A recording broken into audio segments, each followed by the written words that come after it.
think I'm really, really me. I am completely me. Welcome to About Time, a Doctor Who podcast.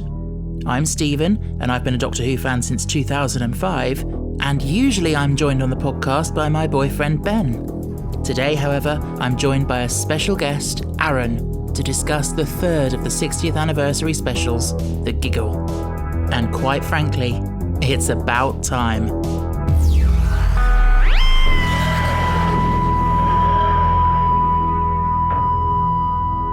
Hello. Hello. Welcome, Aaron. Welcome to the podcast. Thanks for having me. How are you? I'm really good, thank you. Really excited to be here. It's so weird to be on a podcast. Have you ever done anything like this before? No, I do a bit of like streaming and things like that, but I've never done anything like this, so it's a bit strange, but I like it. Cool. But yeah, how are you? Yeah, I'm okay. I've finished work for Christmas now, which has been a long time coming. Nice. It's about time. Had to get that in there. Nice. So this episode, we're talking about the third 60th anniversary special, The Giggle. Yep. Still the strangest title for a regeneration episode. I was thinking that when I was watching it. It's quite a, I didn't really feel quite joyous through watching it. No. You know? I got very confused when I was reading the titles, because I thought The Giggle was going to be for the Meep story. But that actually makes sense now. But yeah. What did you think of that? Do you think that was an effective titling for the episode? Or I mean, it's weird, isn't it? But a lot of Doctor Who titles are weird. Like Love and Monsters. I remember that being announced at the time, and it was like, okay. Yeah, it's true, actually. I know some people can remember every title, like, off by heart. Oh, my God. Yeah, I couldn't do that. I did spend some time, Sporkle, the quiz site. Yeah. I spent some time practicing and trying to train myself that I could do all the episodes from Rose up to present day. Nice. And after about weeks of trying, I managed it, and I was like, yes, I'm an official fan now. I think I probably could get to maybe partially into 11. Yeah. And that was where I could do that really easily. And then like the sort of Capaldi and Whittaker, I was like, oh. Yeah. The stuff that's been in my brain since I was 7. Exactly. Onwards, exactly. Like has been there. I can remember, but a little bit later, not so much. Yeah. So before we get into The Giggle, actually, why don't you give me a very quick summary of your thoughts on the first 2 specials? Okay, so I was a bit, I was very excited for all of them. I was a bit apprehensive initially, because I think we all were. And I liked the incorporation of like past media being involved again. So like Meep and that whole story coming from the comic, I thought that was a really effective way of bringing in the past. And I will say, I think I really enjoyed, it took me a minute, the second one, was it the Blue Yonder? I think I had to watch that a few times for it to really go through as well. But I think both were really effective, and both felt all the time while I was watching it, I felt like I was a kid again watching Doctor Who. And I realised that it's just potentially just the nostalgia of the actors and kind of the same writers and stuff like that. But it just felt a bit more like the sort of whimsical Doctor Who that it always seemed like. Because I feel like in recent years, Doctor Who has got a little bit, not too serious, but there's not been a nice balance between the goofy and the serious. Yeah. Yeah. No, I know 100% what you mean. Yeah. Yeah.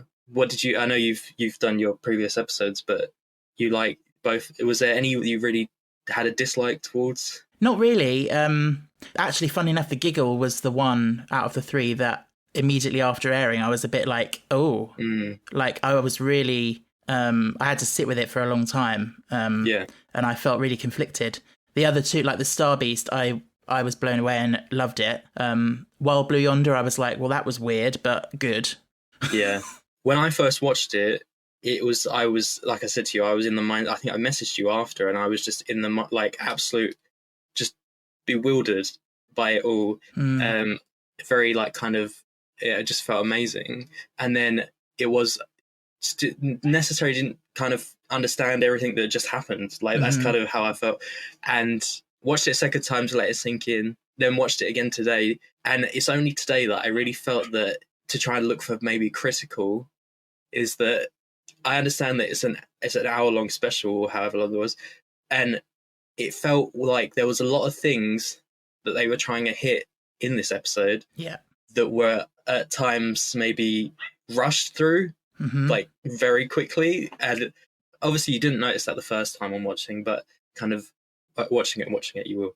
Yeah, no, I completely agree with that. I felt the same, actually, that it probably would have benefited from being, say, 90 minutes instead of 60. Yeah. Just a bit more space to kind of explore stuff. So, like, for example, the toy maker's domain, that whole bit with the you know, in the doorways and the corridors, like, that's a great concept, and it was very sort of short-lived. Yeah, that's exactly what I said. It's like, as soon as they split off from each other, the Doctor faces one thing, Donna faces another, and within maybe like 5 minutes, both of them have resolved and they're back together. I like how they get back together and kind of are then greeted by the toy maker together, and all the puppet scene. I love that scene. That was one of my favourites.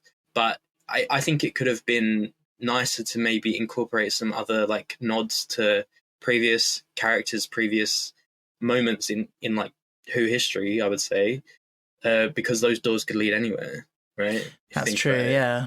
It could have been a nice little excuse. Yeah. It sort of reminded me of the God Complex a little bit, like the long corridor with the mysterious doors and things changing. And yeah, that's true. Yeah. Also, you know, in Pokemon, I haven't played Pokemon for years, but I just remember this bit where there's a trickster's house, and you have to go and like do riddles and things. Yeah, the puzzle house. Yeah. Yeah, and that I just thought of that when I was watching that bit, like the toy maker being the trickster. Yeah.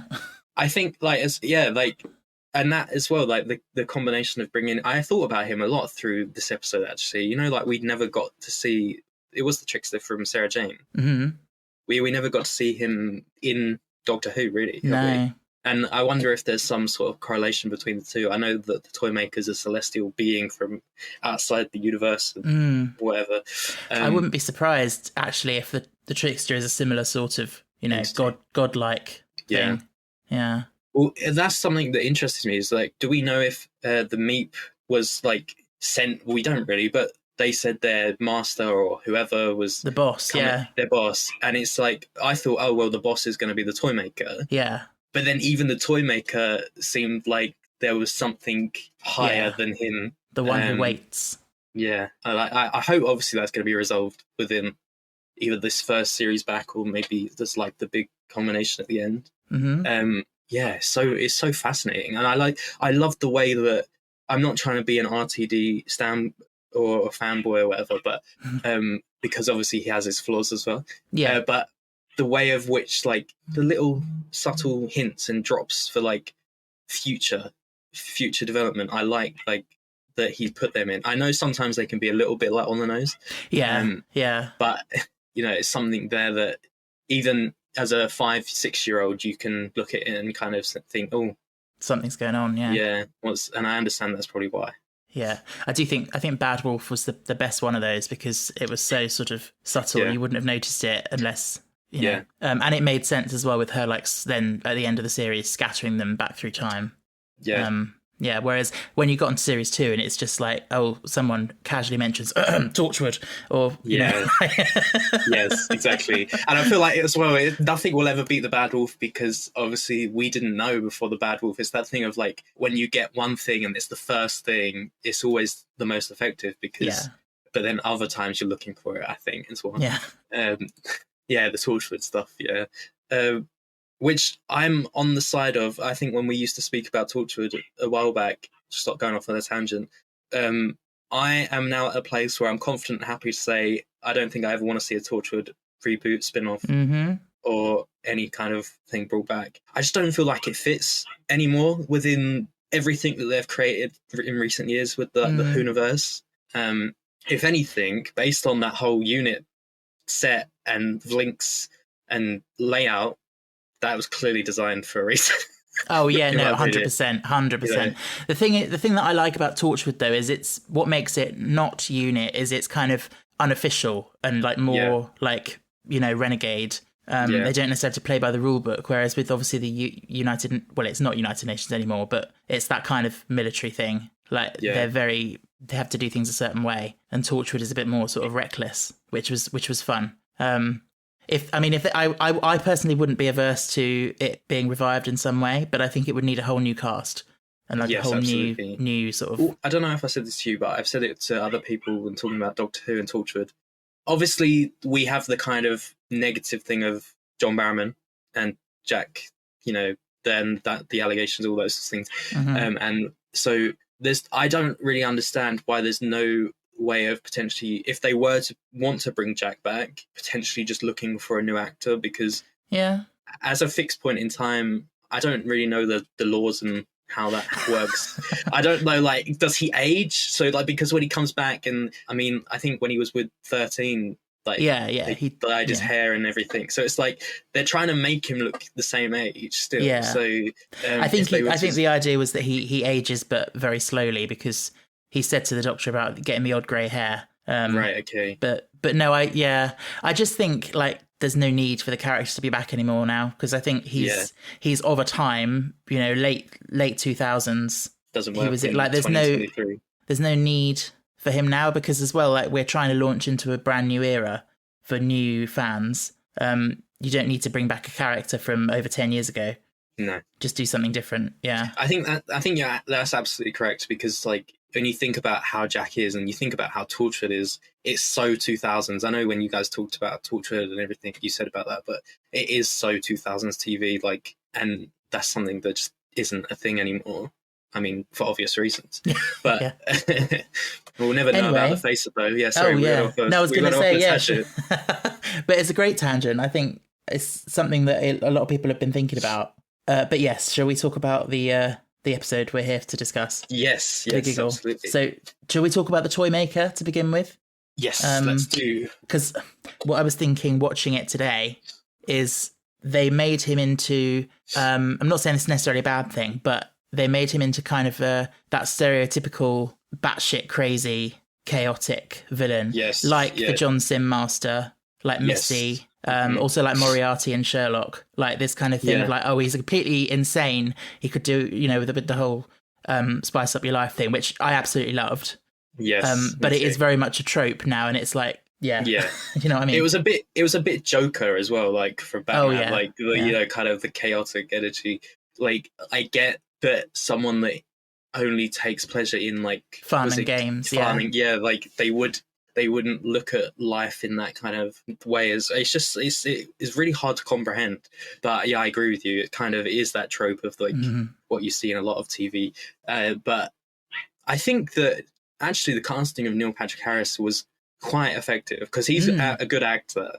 And my only criticism, and I wonder how you feel about this, because I feel like this is an area that you're good at. Okay, I think I know where you're going with this. The German accent. I realised it was done like that deliberately to like kind of ham it up. Yeah. I imagine. But my God, was it distracting. Like, it was a little bit. I just watching it back and I'm like, I'm not really listening to you. I'm just listening to that. Yeah, I know what you mean. I can see what they were going for, because it's obviously like such a stereotype.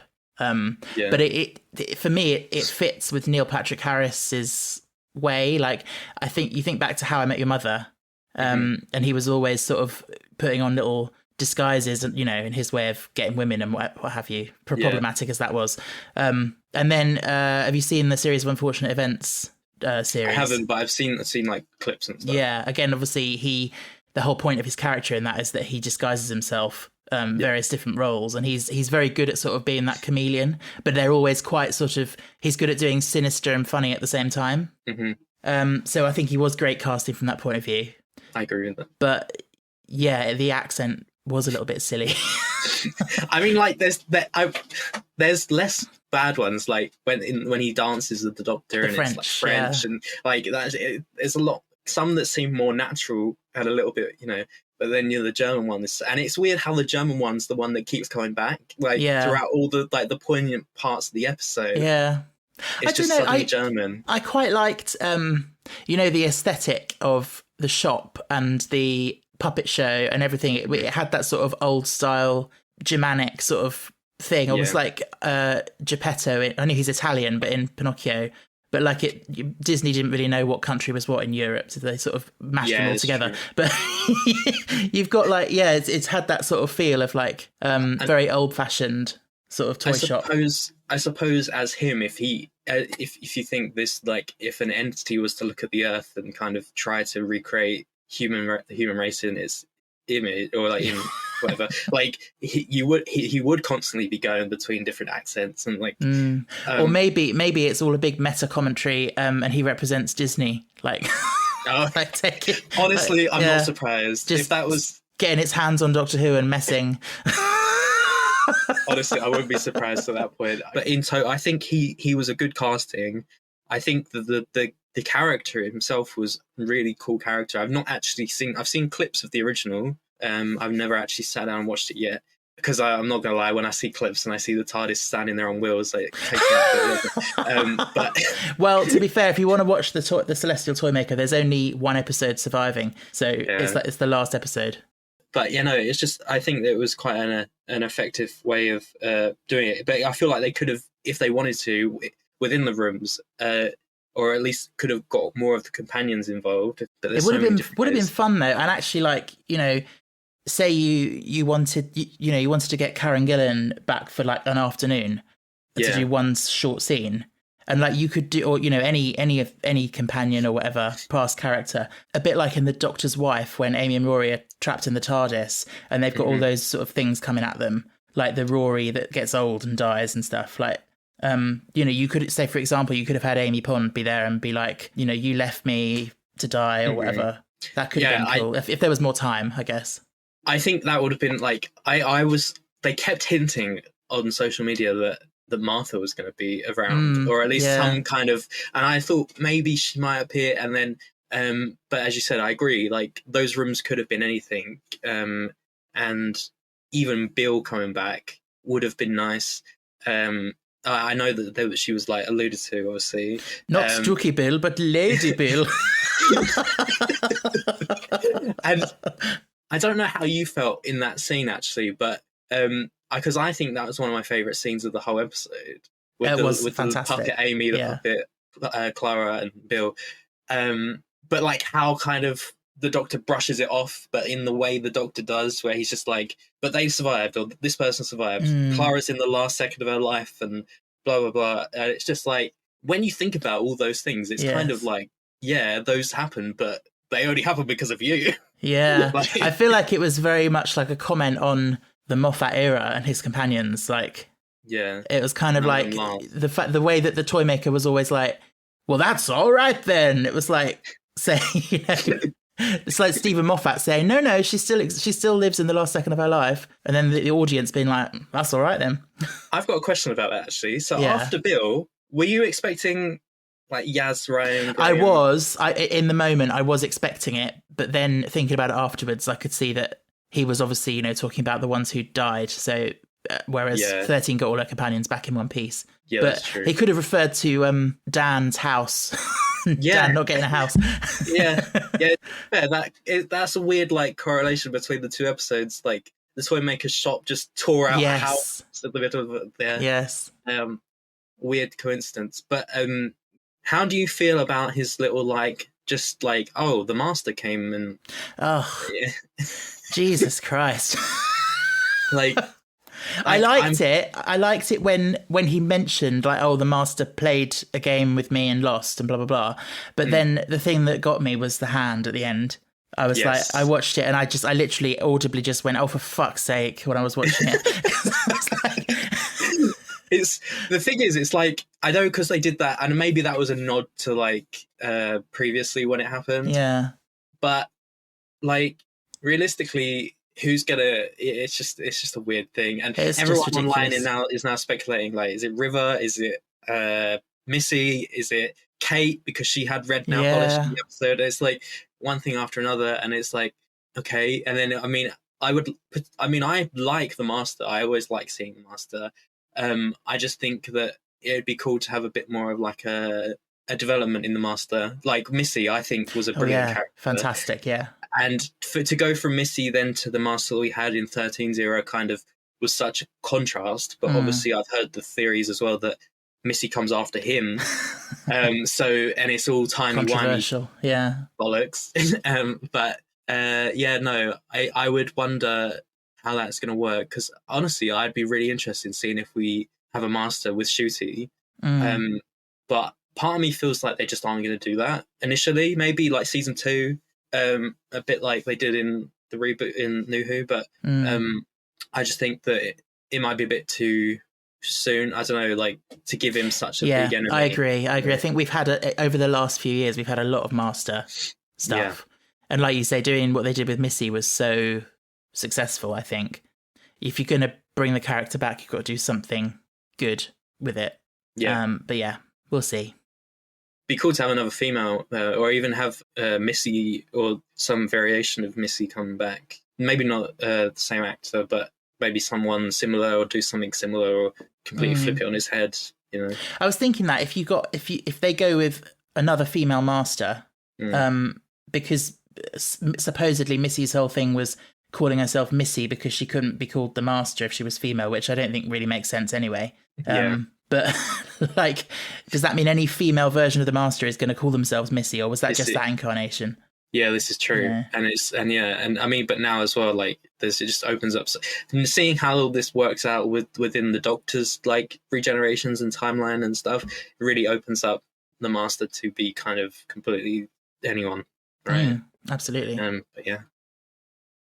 I guess one of the big things near the beginning was the setup of like what the Giggle's doing to everyone, and everyone thinking they're right and getting very sort of defensive and argumentative. Obviously, quite a comment on a lot of things. Really, I got a lot of Twitter vibes. Also, a lot of Doctor Who fandom, 100%. Yes. And sort of especially right wing sort of shouting. So I wrote in my notes that when the Doctor and Donna first appear, and it's like today, they just walk into normal London. Like it doesn't actually seem like anyone's like. I see what you mean. And they're all looking around like, what's happening? But that's normal. That's what London's like. That's what the UK is like.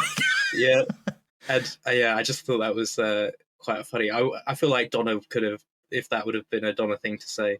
Yeah. The man standing in front of the car. I felt like he was familiar, and I looked him up because I was wondering if it was the same actor who played the bus driver in Planet of the Dead. Oh right. But it turned out it wasn't. He just reminded me of him. But that was a random scene. He was very gammon-y. Yeah. I pay my taxes. I pay for this road. I pay for this road, so it's mine. Literally, it's so on the nose with some of the representations. It's quite funny. Yeah. Talking of on the nose, let's maybe jump ahead a little bit, but the representation of whoever the Prime Minister is. Oh my God. In that world right now is so funny, because I don't know if it's just me being rude, but he had big Slovene energy. Yes. He did. Like, I don't know, that was probably intentional, but it was just I felt like it was a Boris Johnson kind of thing. Like, you know how, remember in The Sound of Drums, you've got the President of America who was kind of like a George Bush-esque person. And I feel like this was trying to be a Boris Johnson-esque person. Yeah, like if they said everything they thought, which By the way, complete side note, but it's so funny how in Aliens of London they hired a Tony Blair lookalike because they wanted it to actually look like Tony Blair, and then he turned up and he didn't look anything like him, so they were just like, we'll just shoot him so you can't see his face. And then he just fell out of the cupboard anyway. Yeah, that's quite funny actually. I think I've heard that before. I think maybe you said that before. Oh, probably. I recycle all my stories. I kind of liked the Doctor's speech, his little rant about humans hating each other. Yes, that was strange. Yeah.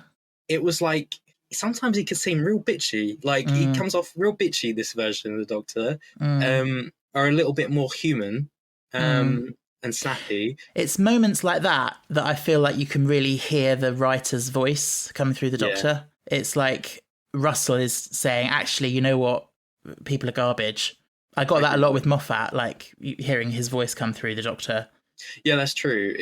And I don't know what Shirley did to the Doctor, but everything that she said was like the two of them were like just giving each other daggers and bitching at each other like the whole time. Yes. When he's like, "Oh, because you're so clever." Yeah, like, and it was just like, I was like, what the fuck? Where'd that go right? I think it's supposed to be like they're not bothering to be polite with each other because like there's a lot at stake. Yes. But you know what I mean? I do see what you mean. It's a bit much.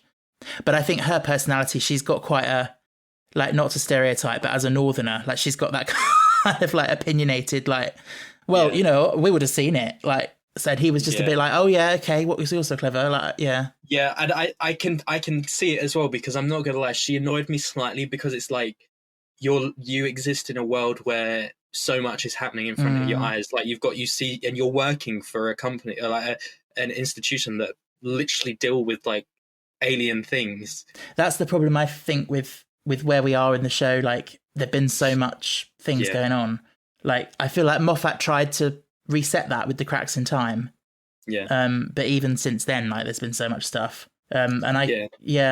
It's just hard because the more that happens, the further we get away from the real world. Yes, of course. I like it feeling like it is in the real world, you know. But yeah. I do think that I like that it feels like the real world, but I do think that having the kind of difference is nice because it allows for a bit of like variation, like linking to Star Beast and the mavity of the situation and all that sort of thing, you know.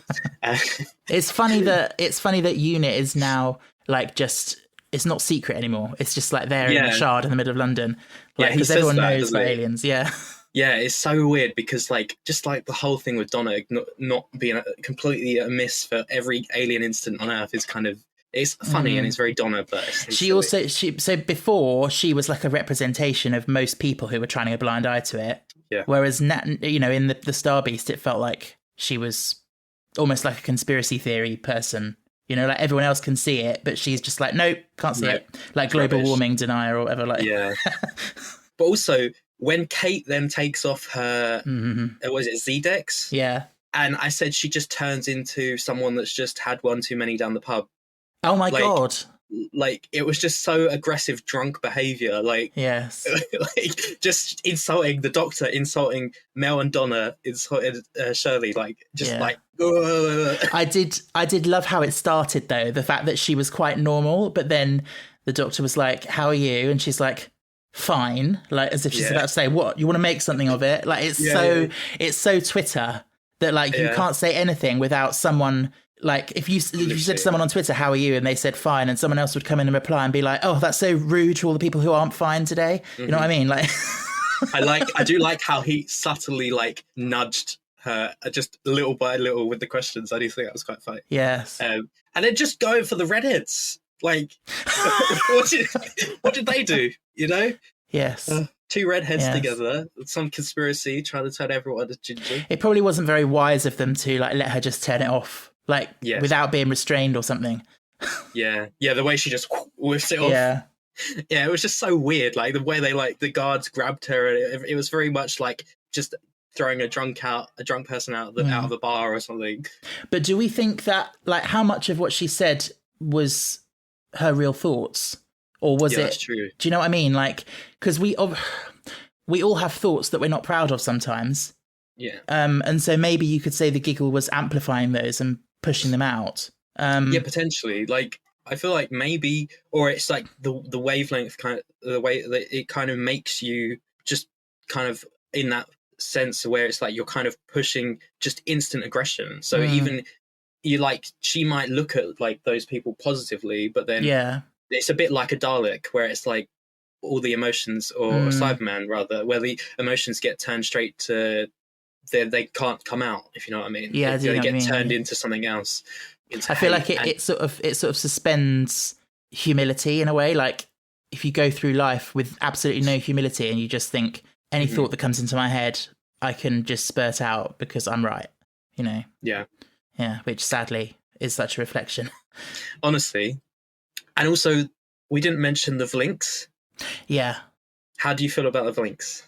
A bit confused, because it felt like one of those things that just came out of nowhere and you were expected to sort of think, oh yeah, that's been there all along. Like, you know, Yeah. Was it robotic? Was there a life form in there? Like, Yeah, I don't even know. Because it looked like it was like stuck there, like it couldn't be moved, like it couldn't move itself. And I just said, like, again, it links to honestly the potential spin-off, because it's going into giving them like the equivalent of basically a Mr. Smith 100%, yeah. you know, and it's just like, and it also, I feel like the name of it is so David Tennant, because when you think of David Tennant as the Doctor, it's just one of those things that he says. One of those, like, lots of consonants, you know? for him to the like links. Fully, love it. Like literally, and the way he just instantly becomes like his best mate, like when he's just ordering everyone around, he's just chatting to the links, like, do this, or like, you affected? No. It's funny. And then RTD doing what RTD does best, incorporating media. Oh yeah. And news and stuff. And this is what I was going to say to her, actually, is the whole anti-Zedex thing. I was like, okay, wow, hit the COVID now on the head, like, quite quickly.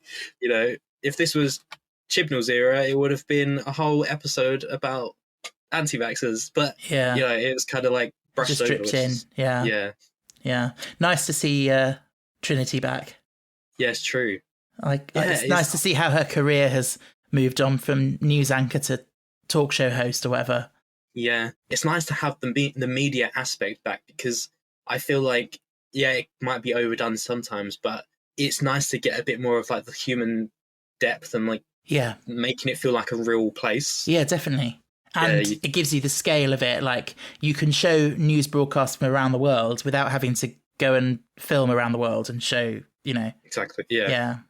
And then I'm just thinking about all the unit stuff, because I made so many notes during this scene, because honestly, it was so all over the place. And where did Donna just pull that like knowledge from? Like, I understand it's 15 years since we've seen her, and she's been living her life, but it was so random for her to be like, wait a minute. The knowledge about the arpeggio. Yeah. I have a bugbear about that, which is only from like a music geek point of view, but like, it really annoys me how she traces over the waveform and it turns into a musical stave showing the arpeggio, because it just doesn't work like that. It's like she's got a reading of the sound thing, and But I also loved how they gave Mel the like explanation of, oh, it's an arpeggio, ha ha ha. Like, it's so Bonnie Langford, like musical theatre, darling. Yeah. And the whole time I was like, they just got her. She just wanted to keep singing. Like, they just got her to do it again. They're like, do that again. And she's just showing off. Yeah. Okay, key change to upper key. Yeah. Even so, when we get to the bit, but even when she's spinning after dancing with him. Oh my god! And it's so extra, but we love her. We love her. Yeah. But so Bonnie Langford. Yeah. Someone was saying on Twitter how this marks the reunion for Catherine Tate and Bonnie Langford from when she was in that sketch with her character Derek, the gay man who like doesn't want to admit that he's gay. Yeah. And Bonnie Langford's like at the signing, and she's like, "Oh, it's all right. I've got lots of gay fans." And he's like, "Oh, what on earth are you insinuating?" Oh god. What did you think of bringing Mel in? That I thought was cool, because like it felt very much the same as when they brought Sarah Jane back, because I feel like there's a large chunk of the fans that don't necessarily know who Mel is, and or like I haven't watched her series yet, so that was my first real kind of knowledge of her, other than her screaming, you know, and it was nice to get that kind of side of her, and then so it's also given me the push to want to go back and watch her series. Especially that she's going to be a regular in the upcoming, and I like that when the show kind of brings in its past, because it doesn't like say, oh well, we're moving on from that, you know, we're actually factoring in things. What did you think of Mel being back? I thought it was done well. I like the fact that, you know, she just casually said to Donna, "Oh, I used to be like you," and you instantly know what that means. It's like, if you know who Mel is, then great. If you don't know who Mel is, it doesn't matter. You know enough. So was all her backstory? I obviously don't know, but all the stuff she said about coming back to Earth, and I didn't know that So when she left the show, she went traveling off with this other character that they'd met, right. And that was how she got written out. But the weird thing about Mel is that she never had an introduction story, because we had Trial of a Time Lord, which was such a weird one where they just sort of, the Doctor was being put on trial and then they were showing clips of evidence from adventures that we hadn't actually seen yet, but that had supposedly happened. And Mel was just there alongside him as his companion of the time. Right. And it was like, we never knew where she came from, but she was there. And then she stayed on with the Seventh Doctor as well. But it was like, yeah. That's strange. Yeah. But I think that's nice. She's a nice, I quite like Bonnie Langford in general. I think she's always quite nice whenever you see her and stuff. And I think she'd bring quite a nice air to the show. And it's cool the fact she's within UNIT. Like, more companions should just kind of, I mean, Martha works for UNIT technically. It's nice. It's better than a bloody support group. That's all I'm going to say. I didn't mind the support group, to be honest. That's just silly. I get it. I get because it's a lot of trauma. Like, yeah. Not gonna lie. All of them, I don't think ever have overly positive endings. But yeah, I don't know. It was just a bit random. I actually haven't. I need to rewatch that whole series again. Mm-hmm. But yeah, so with Mel, would you have rather seen a different companion come back or a different character come back? I don't think so. There's a reason for Mel specifically. No, I don't know if there was a specific reason other than that Russell likes her and wanted to work with Bonnie Langford and wanted to kind of flesh her out a bit more, because she did get a bit of a raw deal in the original of just being the screamer. Yeah, exactly. So that's good. And she is a good actress. So it was nice. It was nice. But talking about companions going to work for UNIT, Donna got that job offer, and then I love her negotiating her salary and her face when she just immediately takes her up on it. She's like, oh. Yeah. She's like, I could have got higher. Yeah. That was very funny actually, because it was so Donna, and it was just so random. Like, it was just like it seemed like they needed to feel like a bit of like time, maybe if in schedule or however, and it was just kind of them two, and yeah, it was such a nice, like, sort of off the fly, like. But if we do get a UNIT spin-off, like, does that mean we'll see Donna popping up? Probably not, because Catherine Tate's busy and expensive. Yes, but... this is what I'm saying. But I think it allows for opportunities for people to appear. Yeah, like, or is it just going to be like they'll just refer to, Donna was doing something the other day. She kicked someone in the nuts or something. Very Donna as well. Yeah. I did say, right, actually, so I wonder what your take is on Donna, actually, because I think she seems quite different within these specials. Obviously, from the Star Beast and kind of letting go of that, Dr. Donna thing. I think she's a mother now, so yes, that plays a big part of it. But do you think that there's parts of her that potentially have kept, like, aspects of the Time Lord or the Doctor, like, somewhere inside her, that sometimes, like, because she's always been quite a good, strong, confident character and happy to like she'll look out and sacrifice herself for any. But this more so, she feels like, whereas you've always had the Doctor and then the companion, who sort of looks to the Doctor for reassurance. Pretty much in these specials, I would say Donna was equal, if not sometimes more so. Yeah, the Doctor's person that looking at her for reassurance. Yeah. But then I will say there was some. I understand that again. Donna's the way in for us as the companions, but sometimes, and it's just the way things are written, and obviously Catherine Tate and Donna as a whole. But some of her like things where she just like the companion, when Mel mentions companion, so that must be RTD saying, okay, we're dropping companion because companion's kind of a done thing potentially, like maybe, or I was thinking about, and then when later on when with the whole regeneration thing, do you come in a range of colours? Oh, yeah. It's quite tone deaf coming from a character that has a husband that is a person of colour and a daughter that is a person of colour. It was just a bit, which I get, it's the audience, like, and to those people that are just being assholes about the fact that we've got a black Doctor. but it's just kind of like, Yeah. I don't know, it just was so random. And, Yeah. I think it was intended to just be Donna being her normal sort of blunt and funny self. Mhm. But I think it was the sort of thing that I wouldn't have put it in. But I don't think the intentions were bad, but you know, it probably could have been cut. That's what I was meant to write in my notes as well. But with the park, don't say companion because it sounds like you're parking him up, and then Shirley's like, you know, it's such a random comment to make. Like Donna's like kind of acknowledging that she shouldn't be saying something because it could be offensive. And Shirley just looks at her. Yeah, she's like, is that rude? Borderline. Yeah, I like that character actually. I think she was cool, Shirley. Yeah. I don't know. I obviously I love the fact that the TARDIS is now wheelchair accessible. Yes. But the Not way we got that to see it, I was going to say, the way they showed it was a little bit like. I was thinking about this the other day. It's like, you know how they say you do a good deed not because you want the thanks or the praise, but because it's the right thing to do. And I felt like they were basically saying, "Oh, wheelchair accessible. Look at us. We've done this."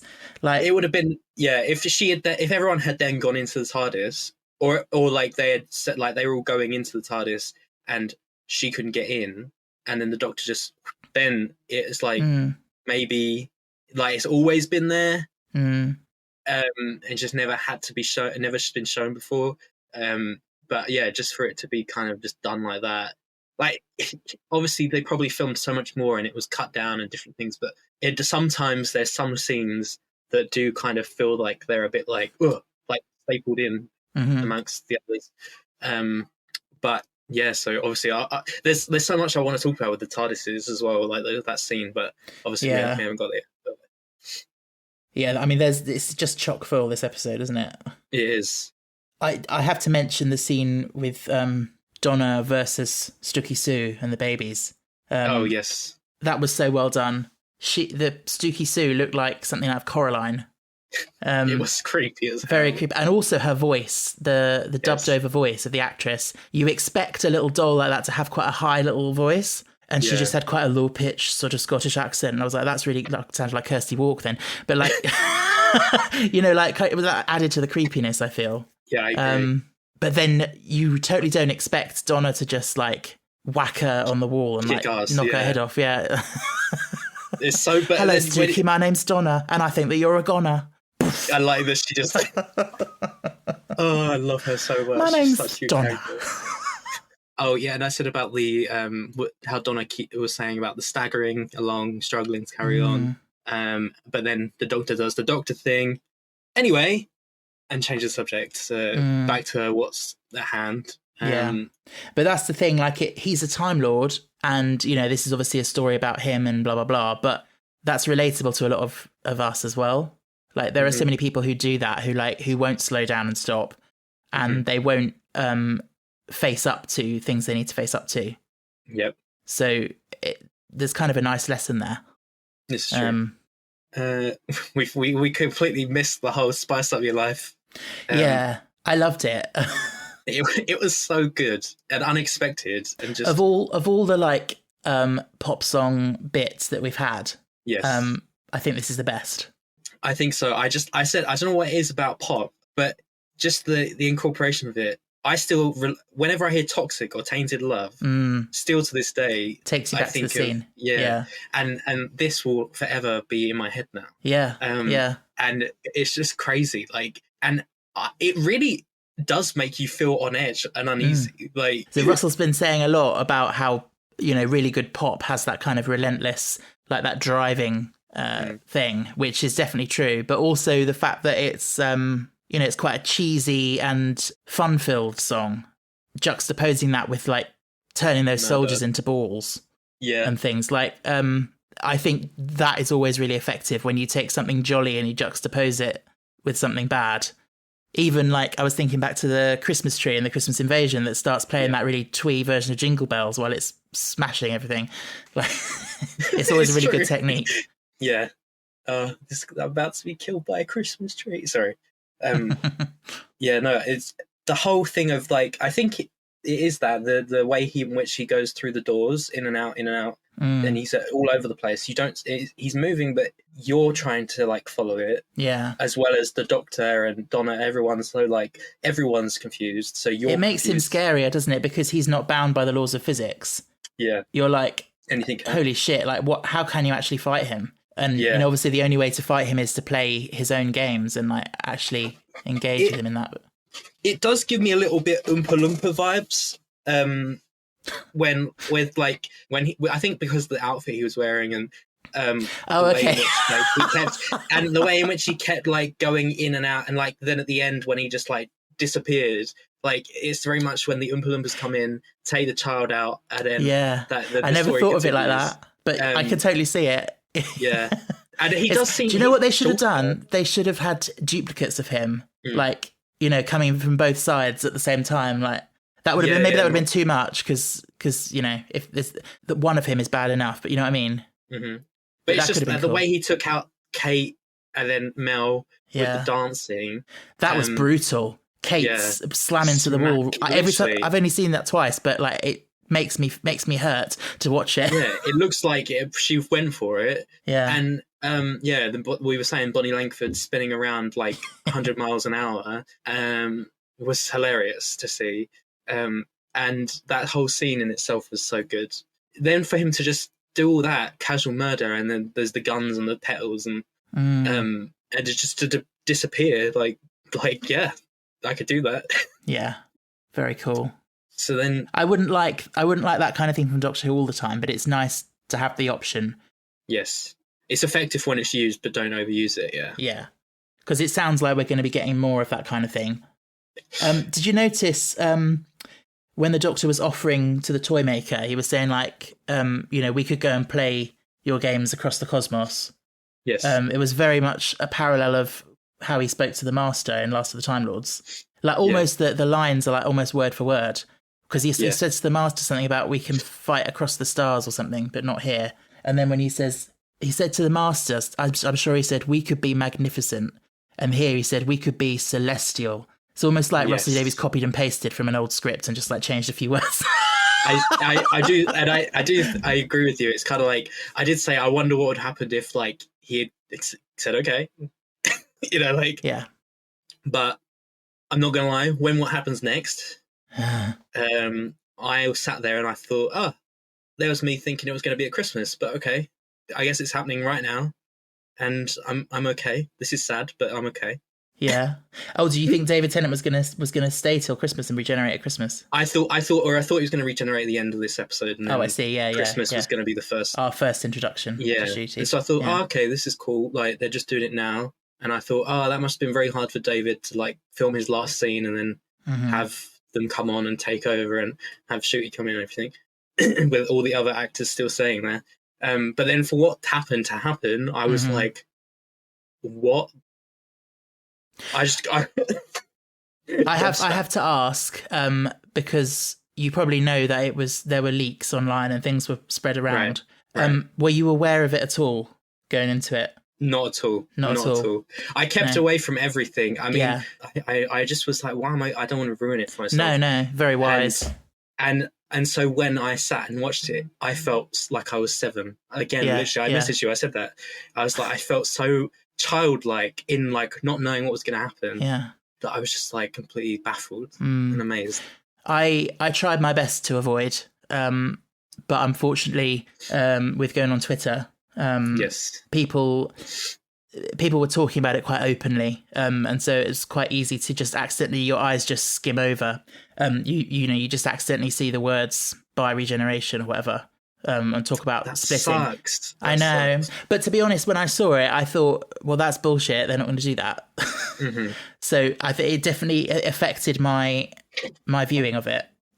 Yeah, I did like the way the toy makers' reasoning of like, I played the first game with the first Doctor, played the second, and then I'll play the next game with the third Doctor. I thought that was really kind of like, damn, okay, like it really does show that he is this like almighty being. And I just thought, okay, well, do you think the bi-generation happened because the Toymaker forced that to happen, the regeneration to happen, or was that just coincidence? Was it another time? I do think maybe there was some reason. So was it to do with it being a myth? Because they said Regeneration was a Time Lord myth, and then because of the whole salt thing at the edge of the universe, that could have been part of it. It could have, and I wonder what other things like have changed, because it's that thing of like the Doctor blames himself for the fact the Toymaker's even there, and so I do think maybe, but equally I think it could just be because it was forced.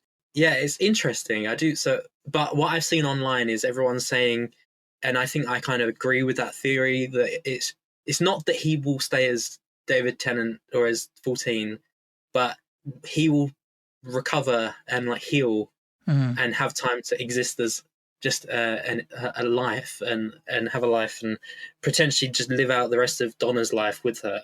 And then when it comes to healing, once he feels that he's at that point, he'll regenerate and be kind of time paradox, whatever. Back like he'll find himself back at that point where he split off. Yeah, just an endless loop. But my thing with it. So on first viewing, I was very confused and I was very conflicted. Yes. My viewing today, I came away a lot happier about it, thinking, this is great. But I'm still a bit confused, and I do think that certain things were left quite vague.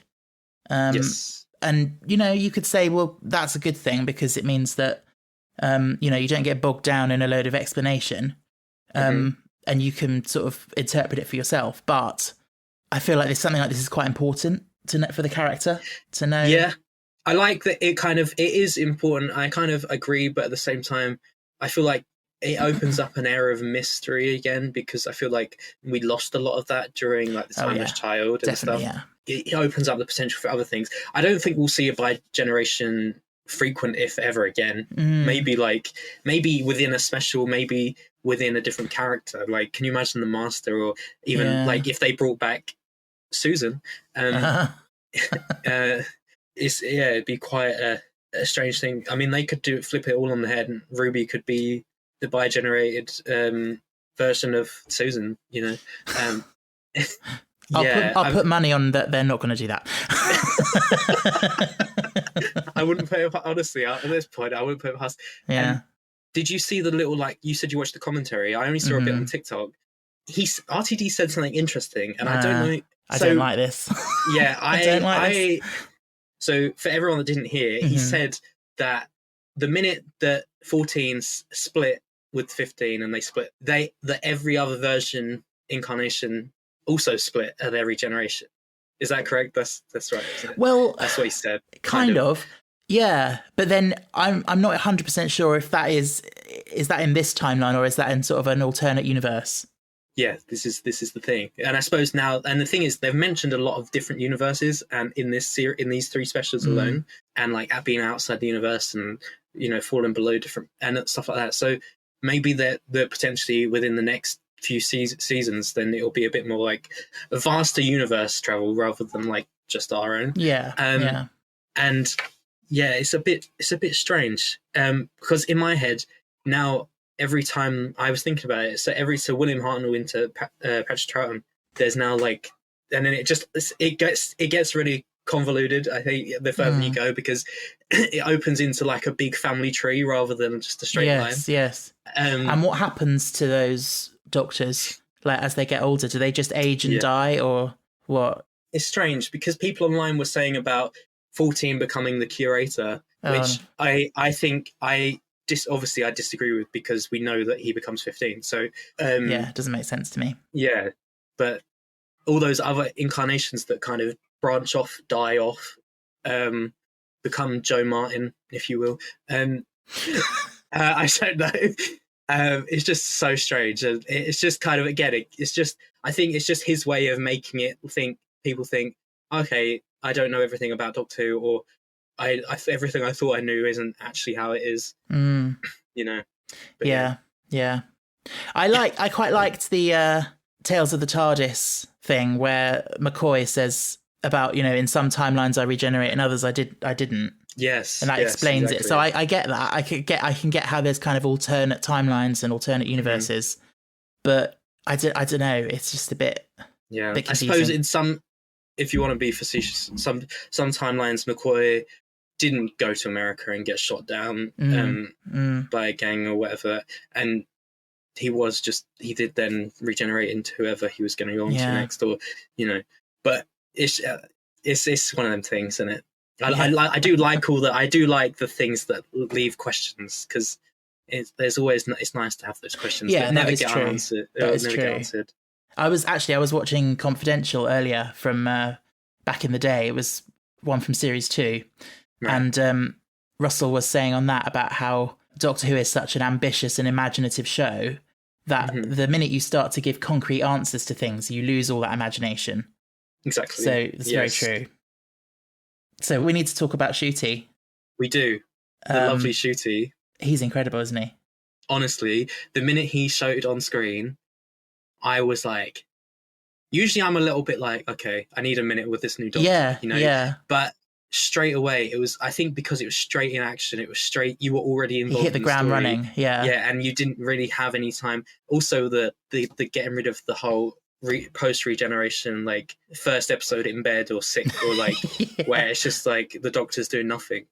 It was amazing to see that, like, he was just raring to go, like happy, positive. Yes, he's electric, isn't he? Yeah, absolutely. He is. He's so perfect. Do you want to talk about the clothing arrangement? Well, yeah. I mean, I've got a note. My note just says pants! ! So I sat watching it. I wrote down, okay, so 14 lost his shirt, his shoes, and his pants. Yeah.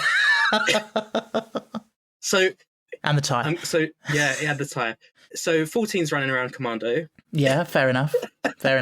Then, and in 15, it's just by chance that he got underwear because we're on the BBC. But I just found it so brilliant. Like, it's I'm glad funny he didn't and just brilliant. appear in like in his own clothes. It'd be a little bit too, No, I think this was a great way to do it, because it also rams home that this has never happened before. Yes. And we haven't seen anything like this before. But from a purely, I have to be true to myself, from a purely like gay and thirsty point of view, I was so happy that we got Shooty in his pants for about 20 minutes. Like, I'd be very happy if that was his official costume, just for this next series, just running around in his boxers.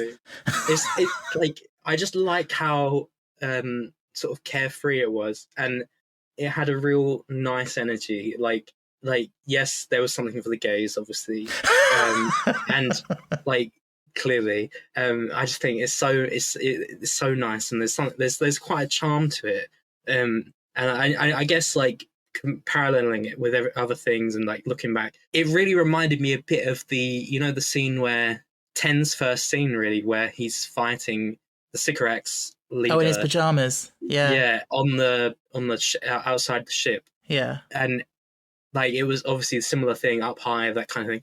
It just, you felt it, You're so right, like, actually. Yeah. And then with the ball, like the orange, like, it's just, oh my god, yeah, I never thought of that. Yeah, there's just so many, like, it really feels like he looked back through his like catalogue, best or greatest hits, throughout his writing, and just thought, I'll factor that in, or I'll factor that, a little nod to that. But I like when it's like 15 throws the ball to 14, and he's like, I am on your team. Yeah.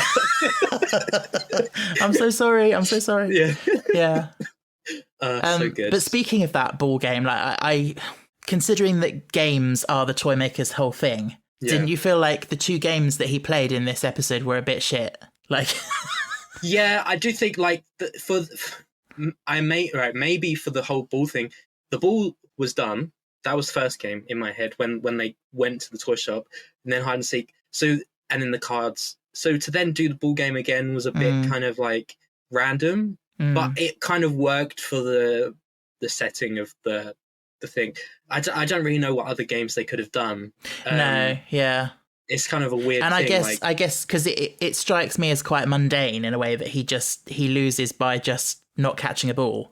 But maybe that's the point, because he's he's a being that is sort of not tied down to the laws of this universe, but for the purposes of that game, it's a game that relies on the laws of the universe. He had to be. So it almost like he slipped up by his own thing. Yes, exactly. Yeah. Well, in my head, I was like, well, he can, a bit like Donna said, actually, like, he can rig the games to how he wants, but obviously that's not the case. Yeah. So even in that situation, he has to lose and die. But yeah, no, really, really good entrance. And honestly, like I said, there's so many things in this episode I just adore. And watching it the first time, not knowing what was going to happen, seeing 14 sort of hit with the thing of, oh, it's going to happen again, you know? And then having Donna and Mel both want to be there and hold his hands. Yeah, that was lovely. I watched it, when I watched it again today, I was like almost crying because it really gets you, because it's before he was by himself and everything like that. It's just, it's nice that he had that this time. Yeah. Do you know what crossed my mind though is that assuming it was going to be a normal regeneration, it was a bit unwise of them to hold his hands, considering they were about to burst into flames. That's true, actually. Yeah, I didn't think about that. And I mean, that's when there's that theory as well. I don't know if you where I was reading it, but that the Time Lords developed or made it so that regenerations happen like that during the Time War as a result as a weapon. So if a Dalek just killed a Time Lord, then they would more than likely take out an area of Daleks at the same time that they're regenerating. So, yeah. So I get what you're saying. So I guess we're not, the regeneration's much nicer this time. Calmer, no fire. Just some nice like rainbow patterns. Yeah. I was like, when he was just like, could you pull? Yeah. It's like it's a bit childlike. Like it was a bit like pull my finger. I'm not gonna lie, kind of thing, like, you know.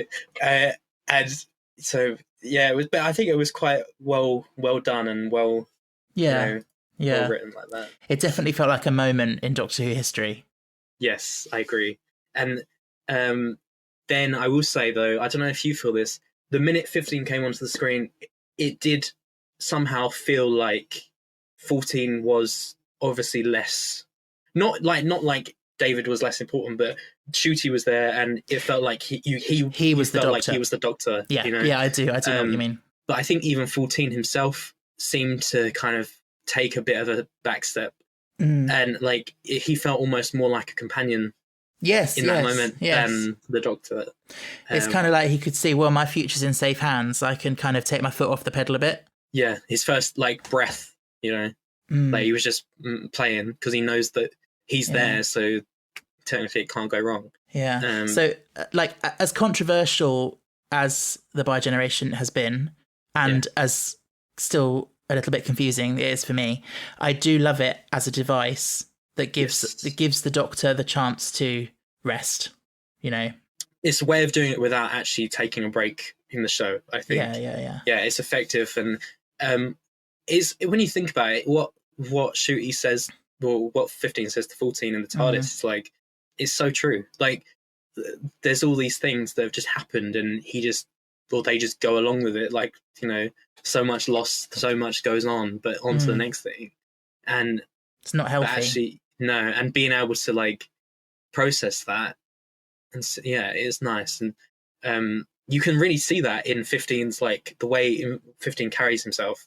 It's just so successful, in my opinion. Like just being able to talk about all those past things and say that I loved these people, I loved Rose, I loved River Song, blah blah blah, and it's just but he's able to let go. He's really grown, which is the best moment for me was the moment where 15 hugs 14 and sort of tells him, you're going to be all right. Like, it's so beautiful and like huge metaphor obviously for like self-care and Absolutely. it shows as we were saying, like 15's maturity, that he's grown and his ethics have evolved, that, you know, at the moment, well, the 14th Doctor was very much like blaming himself, like I couldn't save everyone and that's bad of me. But 15 was actually like, you did what you could. Yeah, exactly. You know, 15 feels a bit more like a a real kind of modern Doctor. If you know what I mean. 100%. Like, Yeah, he does. Like, and that's actually a great part of the fact that Tennant did come back, because he's so of the 2000s. Yes. And it's kind of like closing that chapter. Exactly. And also, what do you think of the whole thing of, so New Who is 2005 to 2022, and that's it. And then, so we're getting like the new renaissance of Doctor Who. I don't know. Do you know, I mean, loads of stuff's been said about it online. I don't really know how I feel. I don't really care at the end of the day, as long as we're getting the show and it's good.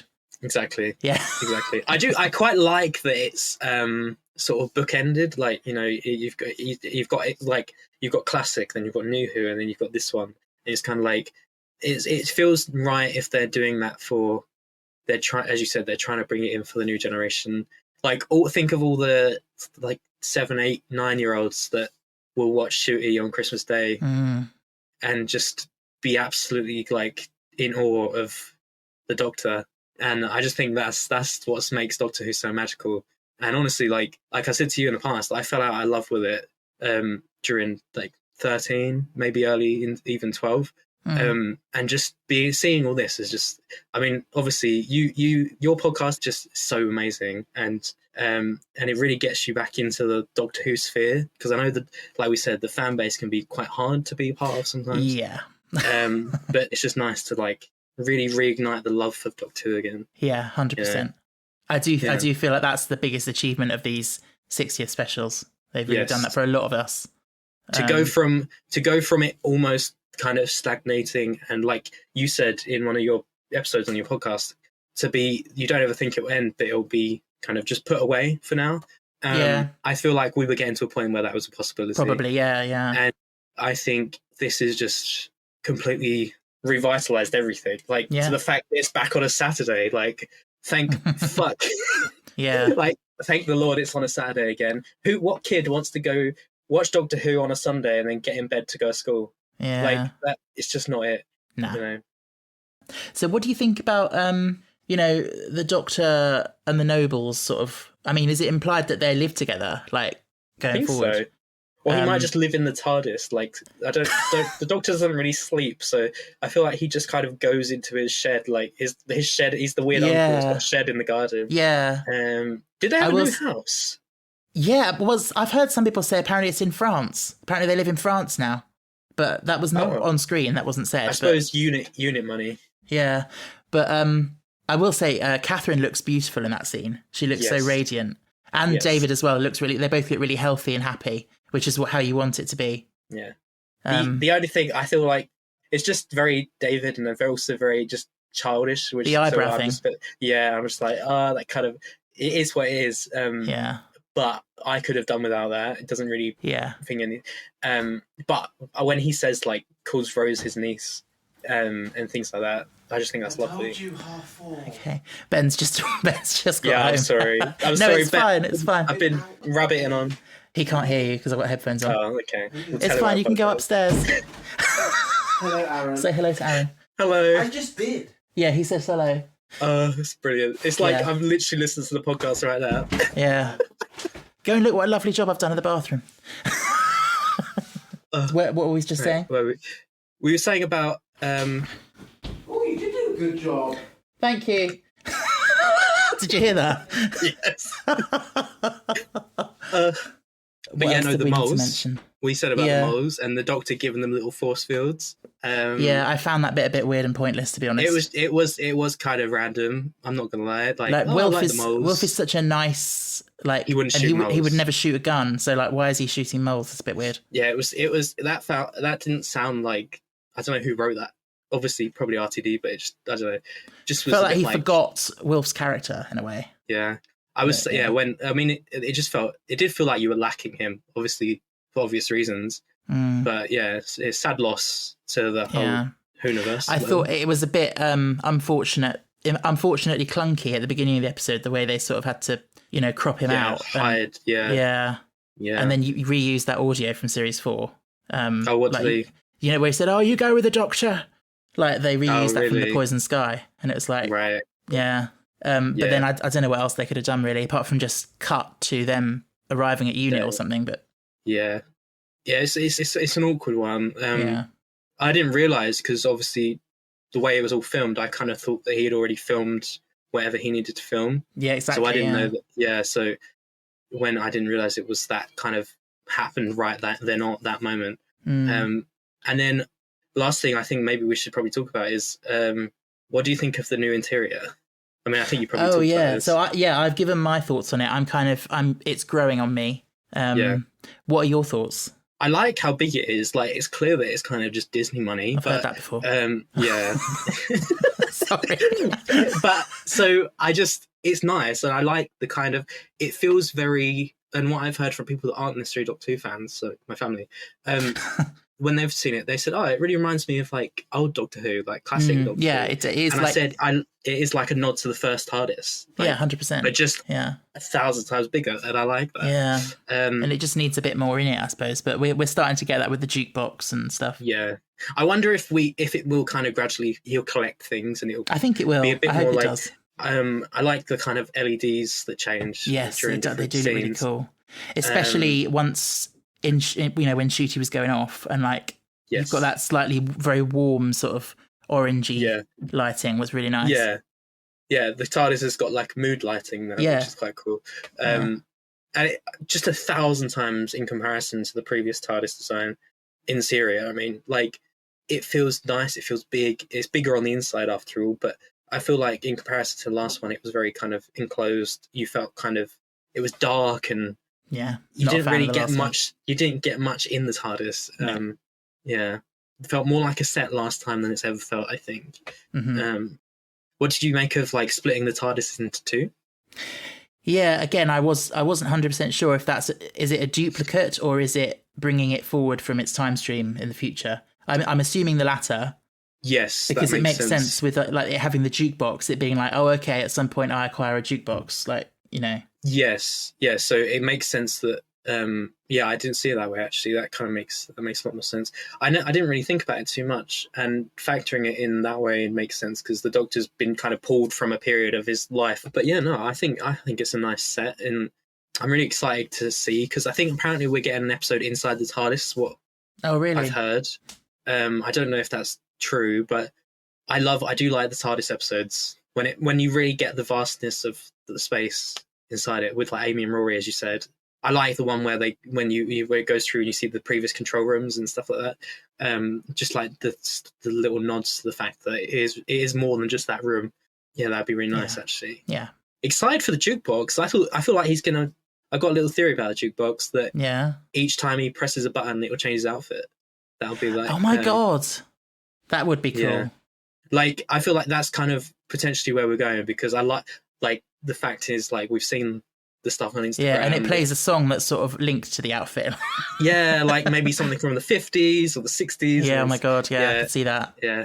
Yeah. That's everything. I think we covered everything. I do just want to read out a couple of comments that I got on Twitter and Instagram, because I always put out, for these specials, I've put out to listeners to let me know what they think.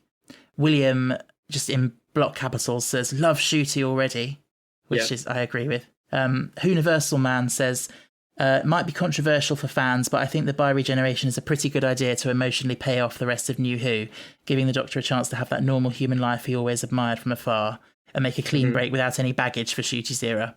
I do think that's... That. Yeah, it's like the show's baggage and the character's baggage can kind of be parked, and we don't have to sort of drag that along with us. Yeah, nice fresh start just to like move on. Yeah. Yeah. When I asked what people thought of the Giggle, Joel just says, "It spiced up my life." Excellent. That was fantastic. Owen says meh to the ending. I think it's had a mixed response. Oh, interesting. I wonder, depending on when you were a fan, like when you first followed the show, I wonder how your opinion changes. I wonder if fans that came in from 11 may take this differently to fans that came in from 9, or people that have been there from the beginning. So thank you to all those who got in touch with their thoughts. I always love reading them. And a huge thank you to you, Aaron, for finally coming on the podcast. Thank you. It's been a long time coming. It has. It's been amazing. Yeah. So it's been great talking to you. Have you got anything that you'd like to share or plug or say to our listeners? Well, I just want to say thank you, everyone, for continued support of Stephen and Ben. It's amazing, and I'm kind of we have the Discord as well. Oh yes, of course. I was going to say Aaron is the captain of the baby. Discord. Yeah, yeah. I feel like I need to get back in on it. I'm neglecting a little bit, busy with like uni and things like that. But yeah, we're going to try and make that. I'll try and work into that at some point. And yeah, it's lovely to have people there and chatting about Doctor Who and the fans of the podcast, and it's amazing to meet you all. I stream on Twitch. I play video games, horror games mainly. I said to Stephen about potentially playing Doctor Who games. I think that'd be fun. Yeah. And I'll give all my details. I'll link that. I'll link that. Yeah, thank you. Yeah. But yeah, it'd be great to see you guys if you stop by. Say you came on the podcast or whatever. I don't stream that regular now because of just life. But it's great. It'd be great to see some of you. So, and you're also a fantastic artist. I've seen bits and bobs. So again, maybe follow you on Instagram for some of that. Oh yeah, thank you. Yeah, you could follow me on Instagram. It's just Aaron98, but that will be. I'll link that as well. Yeah. I done like a oud painting. That was something I just. It was a bit oud, but you know. Send ouds. Yes. Oh my god. Yes, love it. Yes. Well, awesome. Thank you for having me. No, thank you for coming. It's been amazing. But always.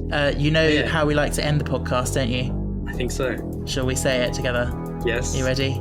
Stay fantastic. It's so hard doing that over online because the time lag. Yes.